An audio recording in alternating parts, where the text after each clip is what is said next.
going? Hey, what's going on, guys? Sorry for the delay. No problem at I'm all, good. man. It's a pleasure. I tell you, it's been a busy off season for you. You're in Japan. You're at the White House, where, by the way, you might as well just move in at this point. And now you've got Kansas City charity softball on Thursday. It's been a busy off season, man. It's going to keep going. How do you make time for all this? You know what? You just kind of keep knocking things out one at a time and don't get too far ahead of yourself and focus on the moment. It's a busy off season and trying to take advantage of all the momentum and all the great that come with being two-time world champions back to back. But at the same time, keeping the focus on what the ultimate prize is right now, which is to go back in three-peat. So just gotta take things one day at a time. Absolutely. And Justin, I mean, there's been some new rules this offseason, whether it's the hip drop tackle, them getting rid of that and how that's going to affect you. And also the new kickoff rule, and you could be our new kickoff man. It's an exciting offseason for you. I know you're wanting to get that job. Yeah, you know what? I was actually practicing some of the I practice reps every day. I practice every time we do kickoff or kickoff return. Um, but it's fun. It's a new rule. I think it'll make that play a lot more exciting for all the fans to come in and watch. And then the hip drop tackle, unfortunately, it just is what it is. We don't make the rules. We just have to play by them, and you just got to play with the cards you're dealt and try and make the most out of it. Man, thank you for joining the show, Justin. Real quick off the field, I know you do a lot with tech. I did your event like a year and a half ago at the Crown Center. Are you still into tech and the kids around Kansas City? Are you still involved in that? And if so, can you explain kind of what you do with that? And we know you have a golf tournament coming up, a golf event, June 17th at Oakwood Country Club. Yeah, that's all to benefit my foundation, Reid. Indeed, we have so much positive momentum happening right now in the foundation space. The focus of the foundation is bridging the digital divide in the tech space, making computer science and other computer science skills cool. And we also teach some financial literacy and other life skills that I think will be helpful to transition our young men and women in high school into being contributing members of society in a healthy space. And we do that by one-on-one mentorship. We try and give them a vision.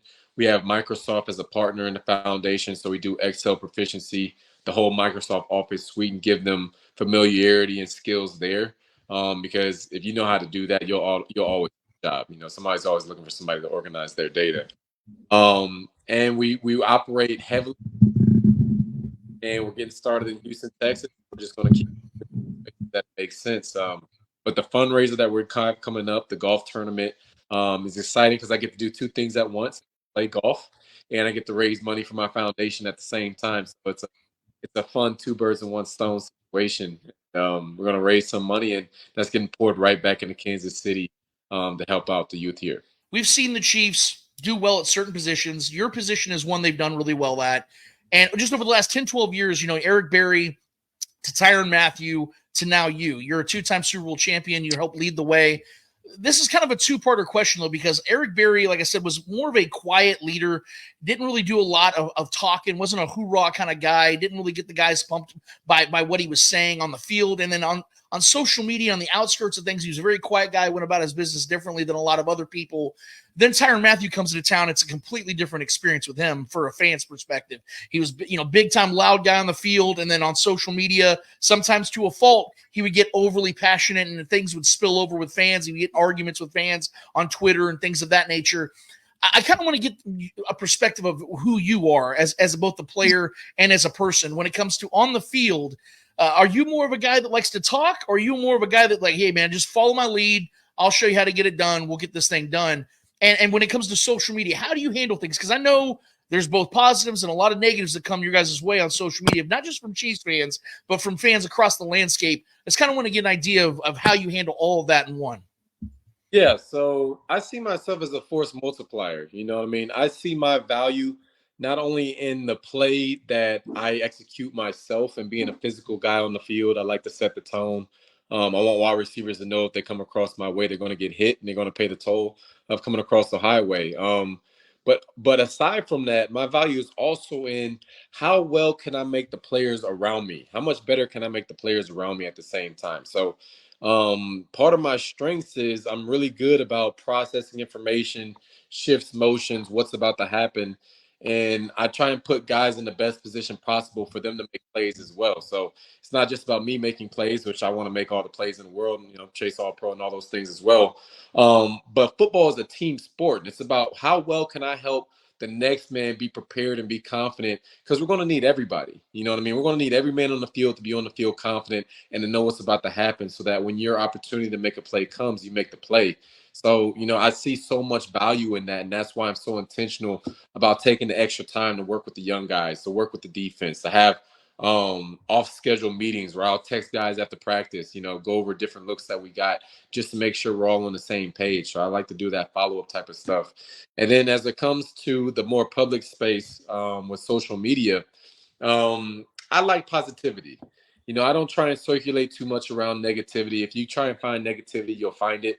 It's not very hard to find, especially on the internet. There's people, no matter what you do, that'll be upset about some things. There's some people that'll be excited about those things. And I choose most of the time to highlight people saying and replying positive things. So I like to keep my feed mostly positive. Occasionally, I'll snap back if something egregious, you know what I mean, or something I just don't agree with. I need to set the record straight on it. I'll clear the air that way. But for the most part, I think that a more positive space is just healthier. So I try to focus. Absolutely. And I'll tell you, we have a question here from our fifth ally who couldn't be here, Justin. We're going to bring him in. He did a pre-recorded video for us. That's how we do it here. So here's from our guy, Shane Williams. Hey, Justin, how important is it for you, as well as the rest of the team, to three-peat? Oh, huge, man. How important is it this is history. We had a historical year last year, especially on the defensive side of the ball, in the playoff run and what we did. And that is awesome. And we have a ring ceremony coming up on the 13th. But the day after the ring ceremony, that chapter is closed. Last season, it's a great accolade. It's something you can look back on the wall, but it means nothing this year. And, we all have our pride and raw hunting. We're trying to reload here and be ready to go on another run and win another championship. And we know that it'll be tough. It won't be easy. There'll be a ton of adversity somewhere along the way. So at some point during the season, fans might lose hope off of whatever happened week, but we're just going to stay strong in our mission and our confidence and respecting ourselves. And we're going to find a way to pull this out and just do it again, because that's what we do here in Chiefs Kingdom. We find ways to win championships.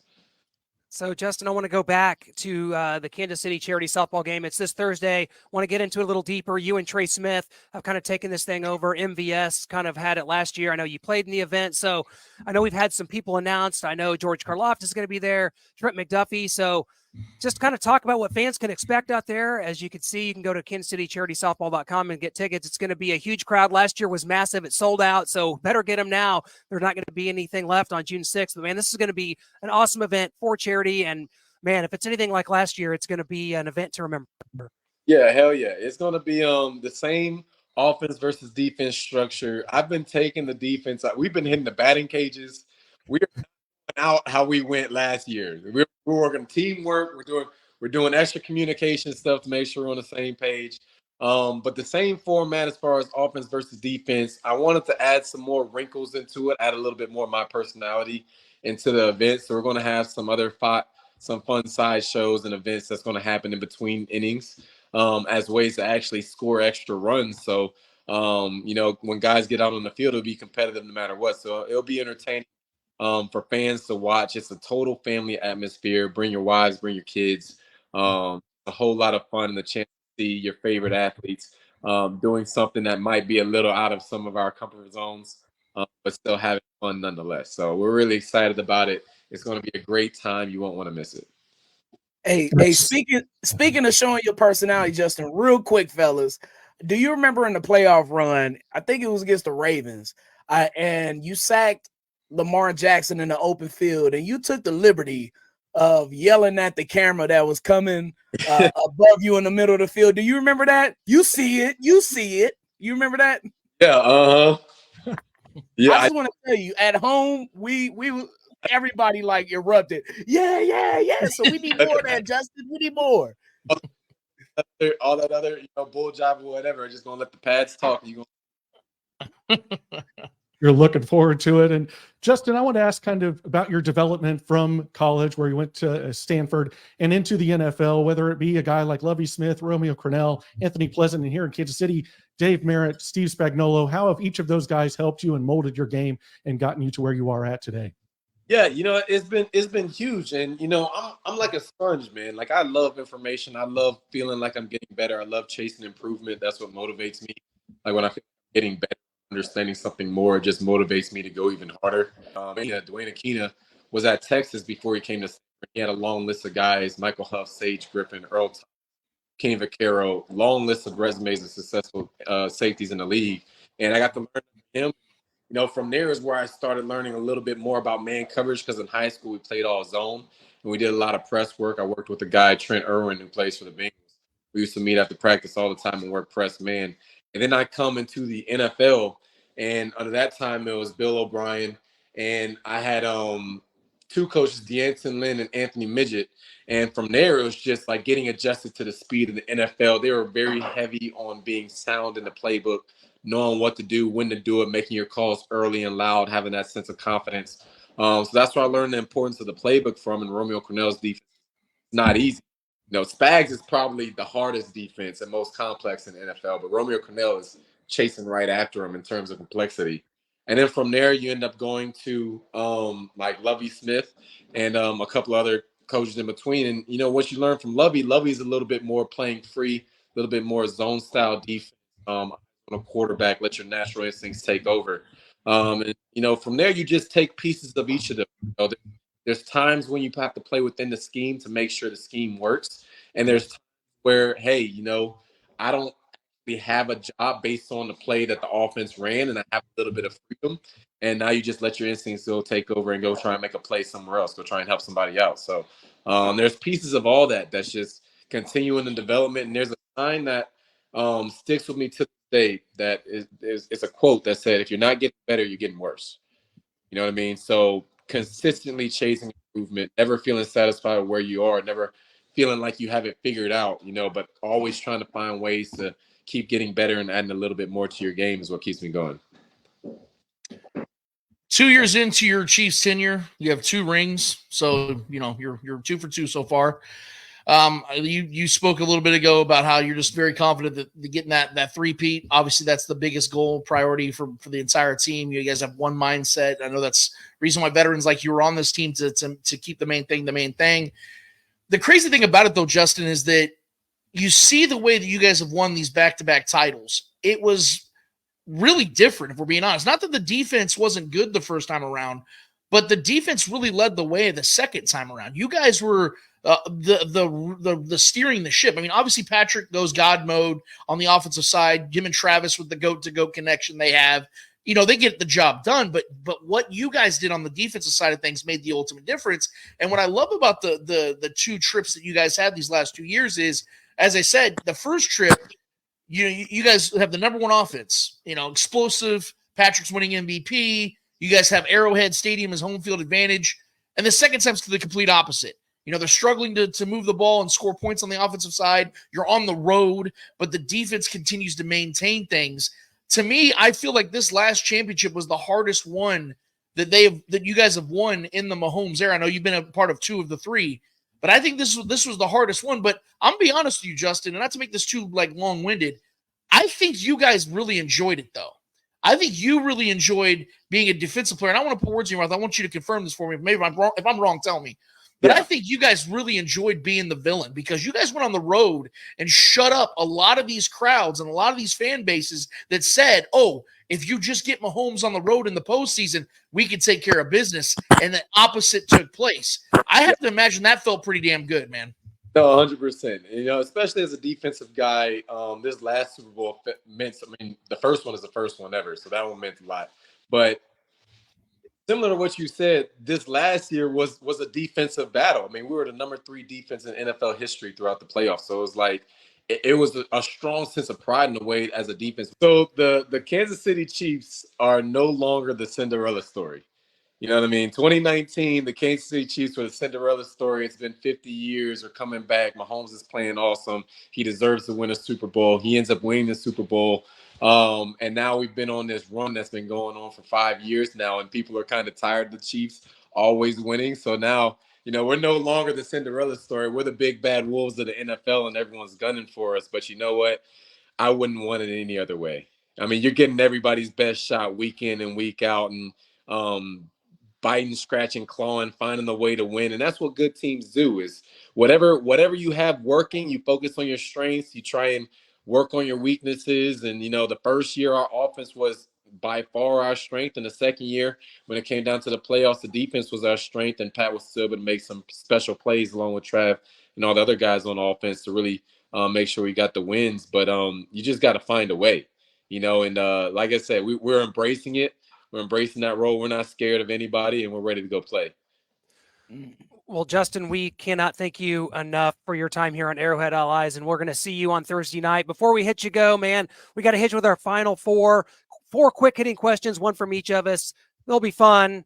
We'll make it a fun one, and I'll start because I want to have a little fun here because I want to know in 2032, when everyone's done playing football, this is the president and vice president. Who's the president and who's the vice president here on this ticket in 2032, Justin? Because I'm ready to vote for it right now. You know what? I'll call Trey Smith the president because Trey Smith is just such a smart, cerebral guy. He's the ultimate teammate. He's a guy that everybody wants to. I mean, if I'm Isaiah Pacheco, I want to run right behind Trey Smith. Trey Smith is leading the way. I'll call him the president. I'll call myself the vice president. I'm in. I'm voting for it right now. I'll mail it in. Go for it, Brian. Oh, I'm next? Okay. Yeah. If number 20 was not available, what number would you be? Oh, whoa. 20 wasn't available. What number would I be? Single digit somewhere. Probably not far. I mean, if I got to go back to Ocho, that's what I wore in college. I go back to 8. It'd either be 8, 7. Why 8? 8 is my favorite number. Perfect, bro. We're gonna go with 8. Why 8? Is that significant to you? You know what? My favorite number growing up was actually 7. But I wore number 1 in high school, and number 7 wasn't available when I was in college. So 7 plus 1. And it also happened to be my best childhood friend's favorite number was also 8. So it made sense. That's perfect. And Justin, I got to ask you, I mean, obviously we signed Chris Jones. It's a great thing, but unfortunately it means you can't keep everyone. How much is this defense going to miss L'Jarius Sneed? Obviously we've had Dave Merritt and others come out and say it's like replacing Michael Jordan. You can't really do it, but we do love what we have in Jalen Watson and Joshua Williams, along with Najee Johnson, Nick Jones. We've got a lot of guys back there to help fill the role in kind of a collective.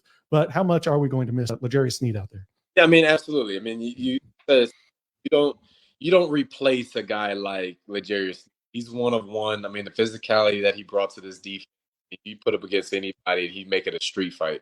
You know what I mean? It was so fun to watch, and it energized the whole defense to go work. So you're going to miss a guy like that. I wish him all the best. He's one of my good friends. He's also a Louisiana guy, so we have a bunch of connections down there.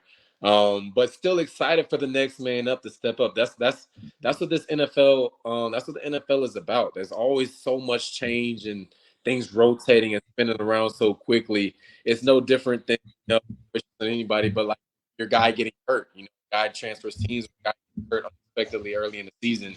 The next man up needs to be ready to go, and that's why I emphasize trying to get those guys prepared as possible, because at some point, whether it's me, whether it's somebody else, we're going to need somebody who isn't a starter to step up and play like a starter and make some big time plays. So there's some opportunity on the field for Josh, for Jalen, for Najee, for any of the other guys, some of the rookies that we have to step up and make a name for themselves. Absolutely. We saw Brian Cook go down last year, and Mike Edwards, Jamari Connor started getting more reps, and you guys won a Super Bowl. So yeah, like you said, you got to step up. Go ahead, Lance. Last one. Yeah. So, quick 2-parter here, Justin. You got a lot of football left you, man. You're still in your 20s. You got a lot of football left you. Probably play as long as you want to, man. But I've always been interested when players are done, how they handle things. Some get into coaching, some get into broadcasting, and then some just disappear.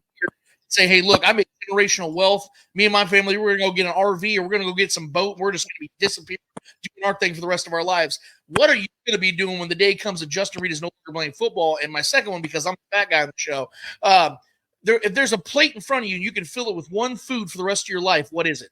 I love the game of football. So I would love to do three things. One, Ryan Clark is a really good friend of mine. So I love what he's doing in that he's an analyst with ESPN and the analytics side, but he also, to stay close to football, he runs a DB camp in the offseason that college players, high school players, professional players, they all go work with them, and he shares his expertise, and he basically turns into a coach. But it's a lot more one-on-one session, watching film, really working on developing guys in a very intimate setting. I would really enjoy something like that so I can stay connected to the game and maybe have a little bit more freedom than, God bless coaches, but they put in so much time into the building, and you'd be able to stay connected to the game but have a little bit more free time. So I love in analytics. I love to do the one-on-one coaching to help develop DBs, maybe some kickers too. And then the last piece is I'm actually really into commercial real estate. So I have a great down in Tampa that we work with each other constantly throughout the year. She's educating me to hopefully equip me to one day be in a position to start my own. So commercial real estate is another aspect. And if there's one food that I'm going to eat over and over again the rest of my life, Spicy gumbo. Chicken wing. you know what though? Like, I thought about saying red beans and rice and going with some Creole, but I love pasta and cheese so much. Yeah. I would just say like a chicken Alfredo. Like, just Nice. I could eat that every day. See, Hell yeah. Carbs, Yeah. baby. Carbs. Noah, there's people like you that are, that'll enjoy the simple foods. There you go. Noah's like that. Yes, I could eat that. Picky eater Justin. over here. That's something I could get down.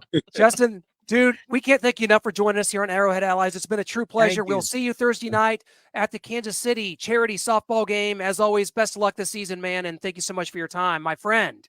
Absolutely appreciate you guys having me on board. Absolutely. bet. It was an honor. Take care.